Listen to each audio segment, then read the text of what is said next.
యువరాణి మౌనవ్రతం. కోసల దేశపు యువరాణి మయూరీదేవికి యుక్త వయస్సు వచ్చింది. కుమార్తెకు వివాహం చేయాలని సంకల్పించాడు మహారాజు. కాని మయూరీదేవి తన తండ్రిని చిత్రమైన కోర్కె కోరింది. ఆ రోజు నుంచి తాను మౌనవ్రతం చేపడుతున్నానని, తన వ్రతాన్ని భంగం చేసిన వ్యక్తినే తాను వివాహం చేసుకోవాలనుకుంటున్నానని చెప్పింది.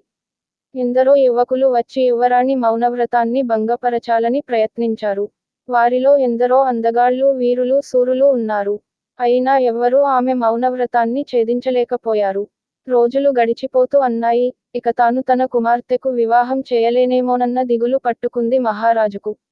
ఒకనాడు సభ జరుగుతుండగా ఒక యువకుడు వచ్చాడు. అతడి ముఖం తేజోమయంగా ఉన్నా, ధరించిన వస్త్రాలు మాత్రం బీదవాడని తెలుపుతున్నాయి.